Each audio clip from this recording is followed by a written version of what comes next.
Bom dia, pessoal, tudo bem? Eu tô aqui, eu ia abrir uma live no Instagram. Pra quem não me conhece, eu sou o Adriano. E hoje, quando eu tava vindo trabalhar, onde eu trabalho faz muito frio. Tô aqui de madrugada, 3 horas da madrugada. E quando eu tava vindo pro serviço, eu tava ouvindo rádio e parou numa estação de rádio que tava falando da passagem do Mar Vermelho, onde o pessoal, os hebreus, saíram do Egito e, saindo do Egito, eles acompanhavam Moisés.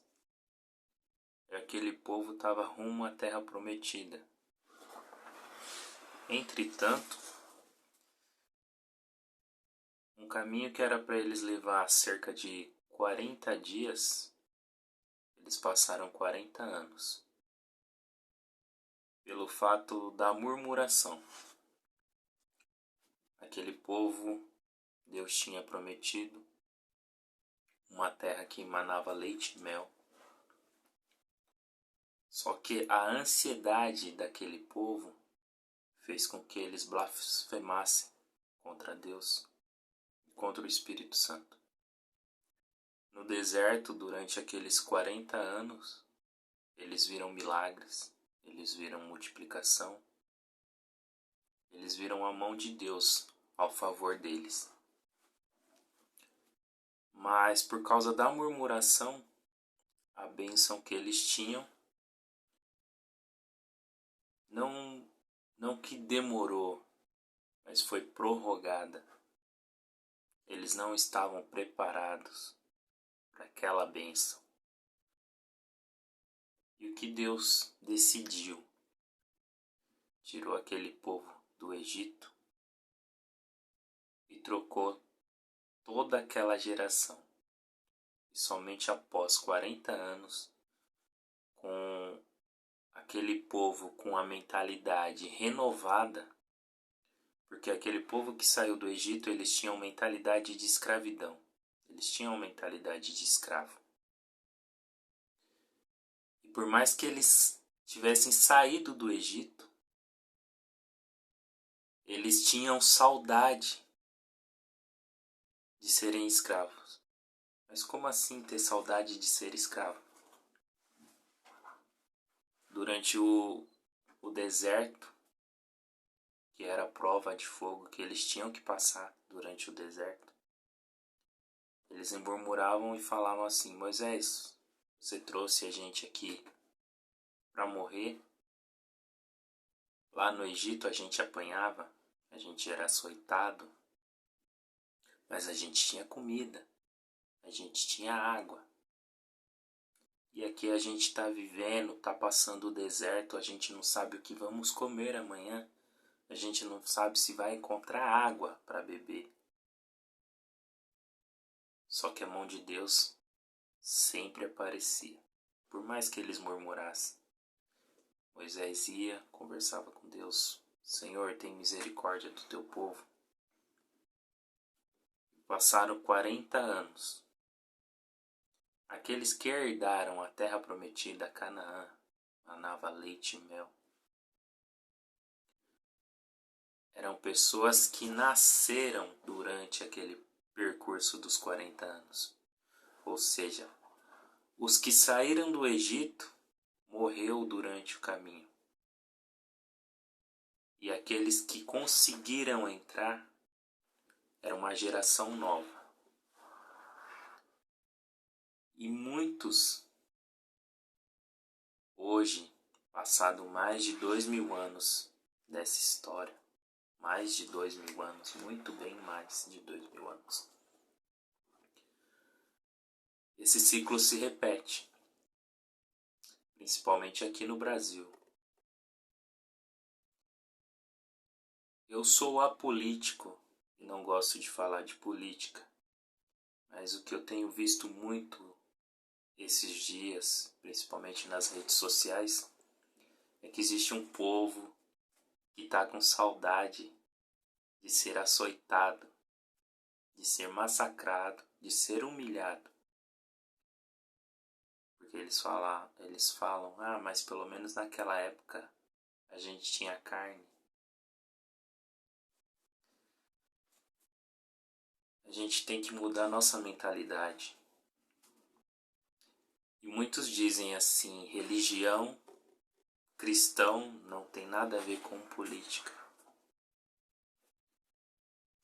Política vem de politeia.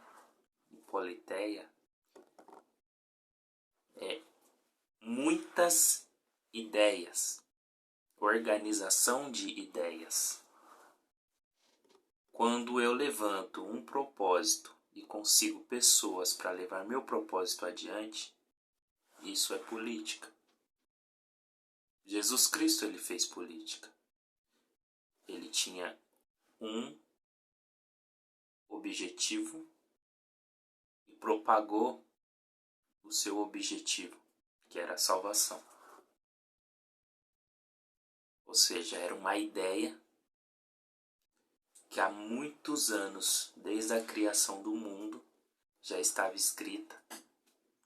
Ele veio para ser um Salvador e ele propagou aquela ideia para muitos.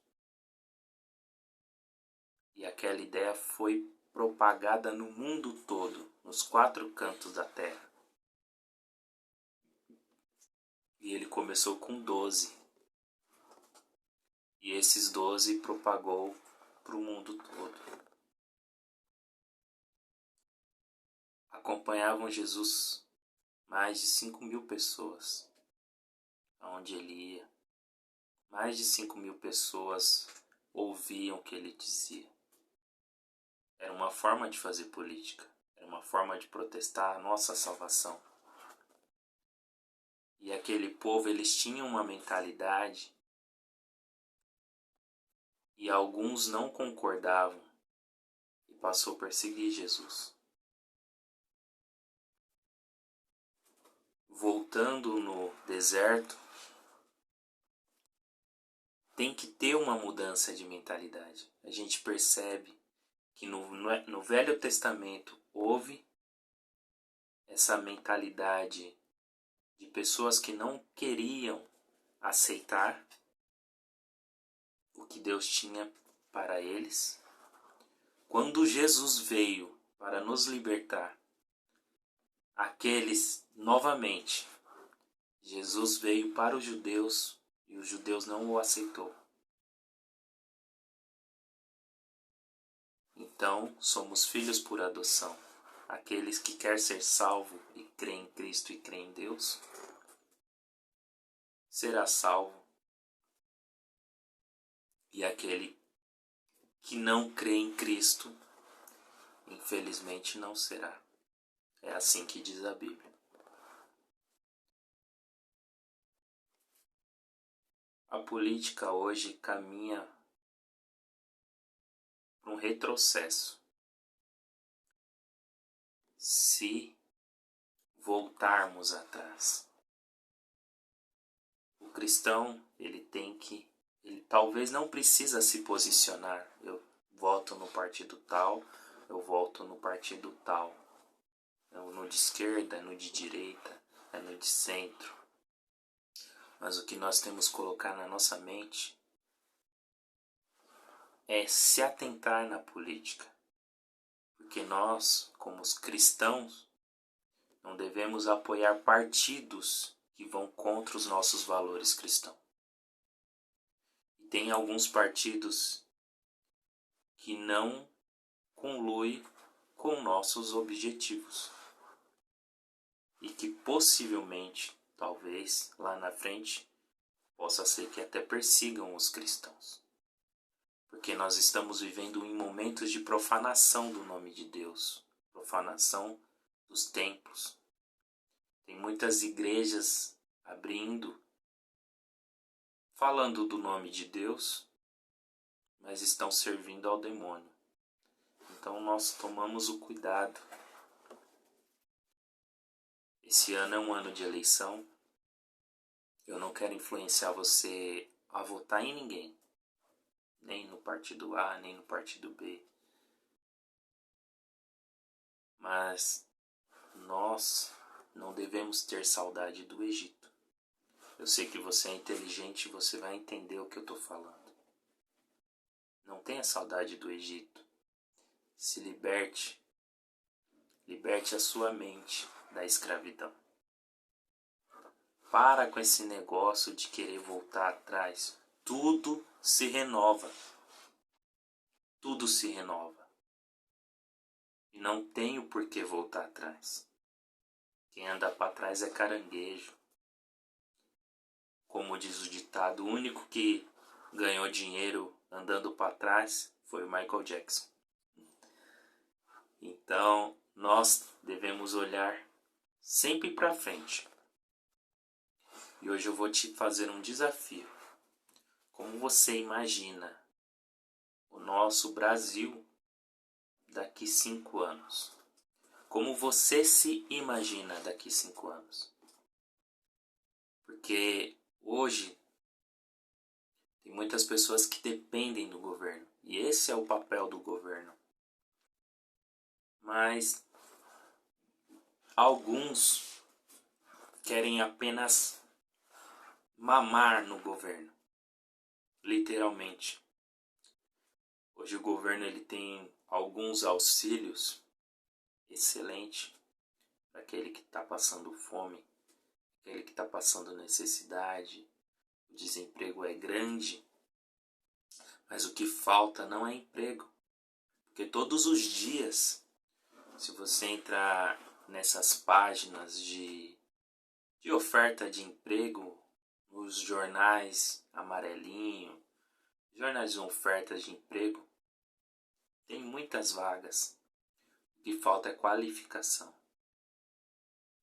Então, ao invés de nós reclamarmos do governo, porque não aumenta o salário mínimo, ou porque o auxílio tal é baixo demais, procure estudar, procure ampliar a sua mentalidade, procura meios de crescer o seu salário. Nós sabemos que muitos preferem a segurança de ter uma carteira registrada, e eu me enquadro neste propósito de ter uma carteira assinada.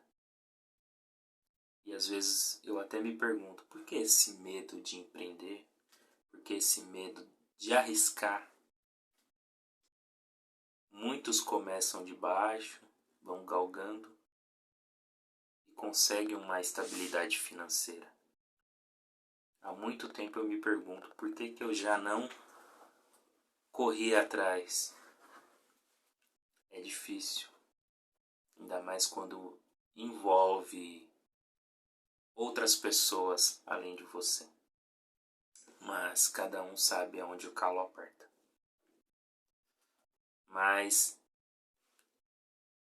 existem muitos cursos, inclusive gratuitos, que nós não devemos fechar a mente e querer retroceder.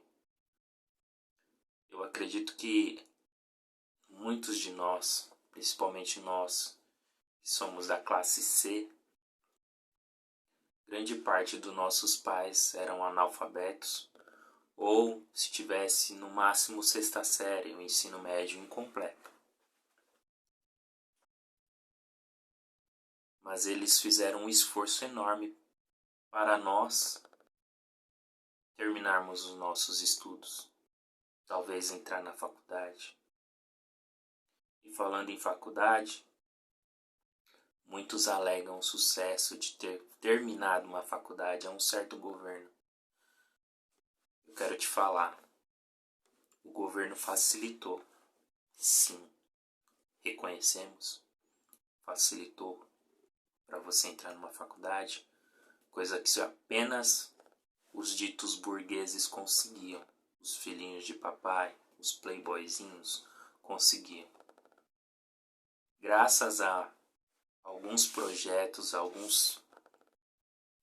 algumas ideias que foram postas à mesa, o filho da Dona Maria faxineira conseguiu se formar em direito. O filho do seu José pedreiro conseguiu virar médico. Mas mérito de nenhum governo. Mérito seu, filho da Dona Maria. Mérito seu, filho do seu José. Porque se não fosse você passar 5 anos atrás de uma cadeira, de uma carteira, enfiado a cara nos livros, você não teria terminado a faculdade. Ah, mas tem o FIES, tem o ProUni, excelentes programas. Tem o Enem, excelentes programas. Mas se você não estudasse, se você não corresse atrás, se você não tivesse um objetivo, você não teria se formado. Graças a isso, muitos estão formados. Em contrapartida, muitos estão formados trabalhando como Uber. Muitos engenheiros estão formados e vão para os Estados Unidos tentar a vida até como garçom. Não é desmerecimento nenhum. Trabalhar como garçom, trabalhar lavando banheiro, lavando prato, como lixeiro até. Perdão, coletor. Mas hoje falta qualificação. Emprego tem e muitos até escolhem emprego. Eu sou uma pessoa que, se eu ficar desempregado, eu entrego panfleto na rua. Se possível, eu vou vender bala. Já entreguei panfleto. E houve uma época que eu catei papelão e latinha, quando eu morava antes de casar. Latinha, papelão, juju. Meu pai fazia esfirra, fazia salgados, nós vendíamos na rua. Então, quando a gente quer, a gente corre atrás. E o brasileiro é guerreiro. Nós sabemos que o brasileiro é guerreiro. Que ele acorda 4 horas da manhã para pegar um ônibus lotado. O brasileiro, ele sai de madrugada para ir trabalhar e volta quando está anoitecendo. Passa cerca de 3, 4 horas com seus filhos e vão dormir para no outro dia começar tudo de novo. É difícil a vida do brasileiro. É difícil a vida do trabalhador. Por conta disso eu sei que o brasileiro, ele consegue muito mais. O Brasil, ele é rico. Ele tem muitas riquezas. E nós sabemos. Há muito tempo eu ouço. O Brasil tem riquezas que, se o governo soubesse administrar as riquezas que nós temos, era para sermos um país de primeiro mundo. Era para ultrapassarmos muitos países de primeiro mundo. Era para nossa economia estar alavancada dentre os 5 primeiros em economia. Porque nós temos uma terra onde plantamos nasce. Nós temos água. Nós fazemos fronteira com alguns países. Nós temos ouro. Temos riquezas naturais.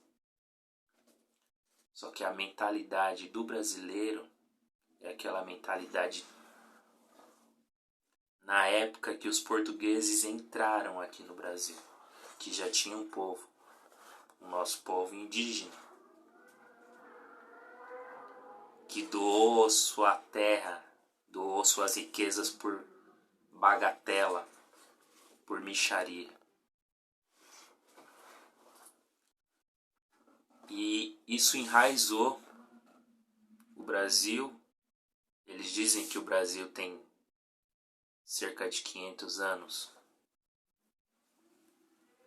acredito ter muito mais, porque quando vieram colonizadores para cá, já tinha um povo aqui. Já tinha pessoas morando aqui. Já tinha uma civilização no Brasil. E essa cultura de troca, achando que estava recebendo algo bom e passando o que era nosso para alguém, de mão beijada, enraizou. Estamos nós aqui, ainda com essa mentalidade de que me dá algo em troca que eu dou outra coisa em troca. E tá tudo certo. A gente tem que ser um povo produtor. Nós temos que ter mentalidade de produzir. E isso acabar com a pobreza. E nós sabemos, eu sei, que o brasileiro ele tem esse poder. Porque a pandemia, ela fez com que muitos saíssem da zona de conforto e fossem procurar um outro meio. E muitos desses que começaram um negócio na pandemia trabalhavam com carteiras assinadas, trabalhavam para alguém. E através disso passou a trabalhar para si mesmo. Se hoje você for perguntar, eles falam, não, prefiro estar aqui ganhando meu dinheirinho do que estar trabalhando para alguém. Não que seja ruim trabalhar para alguém. O ruim é não ter liberdade. Liberdade financeira e liberdade de tempo. Tempo de qualidade com a sua família. Estou falando tudo isso, mas eu me enquadro nisso também. Eu trabalho à noite aqui. E eu fico aqui pensando na minha esposa, nos meus 2 filhos, na minha filha, no meu filho, né? Eu fico aqui pensando neles. Enquanto eu tô aqui, eles estão lá sozinhos, em casa. Me dói o coração, mas é necessário. Por enquanto é isso. É essa válvula de escape que eu preciso. Mas eu acredito que um dia eu vou vencer. Eu acredito que um dia eu vou chegar onde eu almejo. Talvez demore 3, 4, até 5 anos. Mas eu sei. Como eu falei anteriormente, eu não meço esforços. E fico alerta. Não queira retroceder. Não tenha saudade do Egito. Porque naquela época você comia carne e tinha gasolina barata. Tudo aumentou. A gente tem que mudar a mentalidade. Porque reclamar atrás de um teclado, atrás de um celular, não vai mudar o Brasil. A mudança começa com você. Fique com Deus e até mais.